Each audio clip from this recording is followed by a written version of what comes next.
So here I have the Jaja Soldering Iron Kit. So it comes with a little cord here. It's probably around, I would say around 4 feet long. Just measured it. So it's 4 feet long, and then you have a little cap here which you remove, and there's your soldering tip, and this is, I guess, just protective to cap. And then here's some replacement soldering tips. So if your soldering tip gets all used up, then you can just replace it with one of these, and it's pretty easy to replace. I just unscrew this, and then the soldering tip comes right off. The rest you really don't need to dismantle because there's just the electronics in there. And then you have your little tweezers here, which your bent tweezers and your straight tweezer. And then you have your desoldering pump here, which you just press down, and over here you press, and then it'll suck up any solder from the other side. Then you have a little pad which you can make it wet to clean your soldering tip.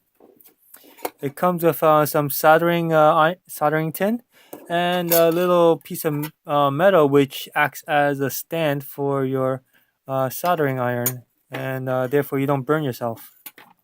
Okay, so I'm going to do a quick demonstration on this, but first let me just plug this in and warm up the soldering iron. Okay, so I waited around a minute, and it seems like it's plenty hot. So I'm taking the soldering iron, and I took out some of my 16 gauge wire. Just as a quick demonstration. So I'm going to just add a little solder to this wire.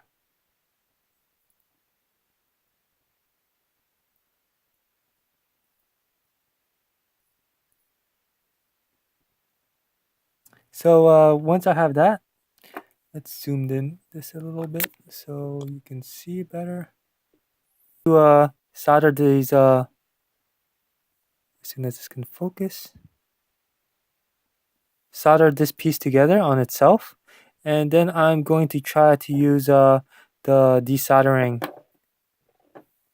to try to demonstrate.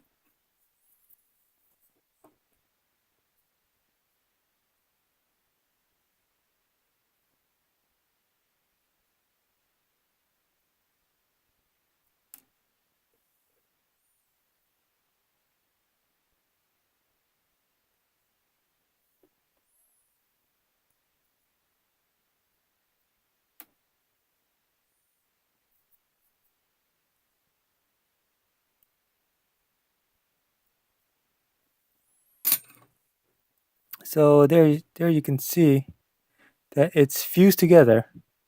Now what I'm going to do is I'm going to, so you can see it's cooled down. So it's cooled down for me to touch.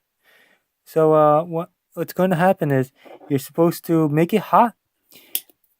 So you first load this up to be loaded.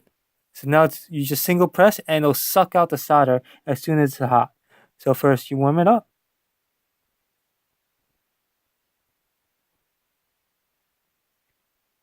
And as soon as you see that it started to be melted, it sucks it all up. So therefore, this can be separated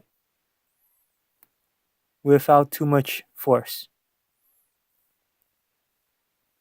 So basically that should help you if you have any kind of like chips and you're soldering onto some board, you can suck out the solder, and therefore you won't damage your chips. And after you suck out your solder, make sure you clean out the desoldering vacuum. Otherwise, you have a lot of soldering getting stuck in there, and like I'm doing, getting it now. So I'm actually going to solder up these wires. I'm going to take this. Let me zoom out. I'm going to take this wire here, and if you have one of these, this will be helpful. It's a 16 gauge wire, so put it at 16. Turn it and pull. So you just need a little bit of little bits exposed. I'm going to solder these together. So the first thing you usually do, what I like to do is just stick this up. So therefore I could tin the wire.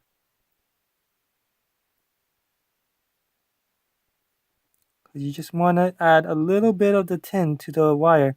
It'll just make it a lot easier when you're when you're making them go together. Excuse all the stuff. I'm just trying to make it easy to view on the camera. Let's put that over.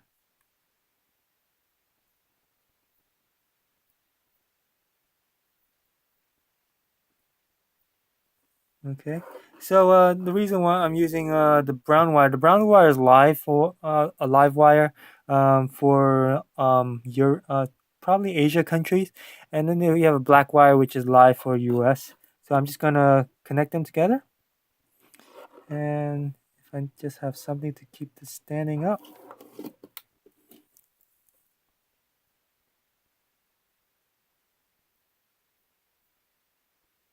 And there you go, you have a connection.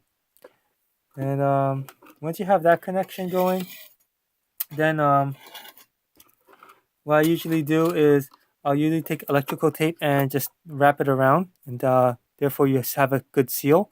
And then you do the same thing with the neutral wire or the blue wire here, and then you can take a red wire and connect it up to this side, and then you have a connection. I have this connected to one of my LED ceiling lights, and therefore it'll give me a good some additional light on the ceiling.